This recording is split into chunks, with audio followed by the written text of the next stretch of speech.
সবগুলো মানুষের সামান নাই, সব খালি ব্যাগ। ভাই ব্যাগটা দেখেন তো, ব্যাগটা দেখেন তো, এই ব্যাগটা খালি না, এটা খালি না, খালি ব্যাগ, এই খালি ব্যাগ, কিচ্ছু নাই, এই যে ব্যাগ খালি, আমাদের টাকা পয়সা মোবাইল সামান সব ব্যাগ খোলা, কিচ্ছু নাই, মোবাইল সব নিয়ে গেছে, সব প্লাস্টিক করে রেখে দিচ্ছে, প্লাস্টিক করে রেখে দিচ্ছে, তালা ব্যাগে নিয়ে গেছে। এটা কারা করলো, এগুলো কারা করছে, কর্তৃপক্ষ কোথায়, এগুলা কারা করলো এগুলা, এতগুলা মানুষের সামান কোথায় গেল,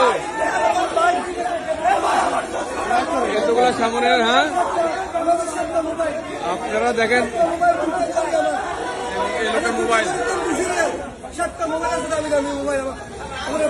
সবগুলা মানুষের সামান নাই, সবগুলা মানুষের সামান নাই।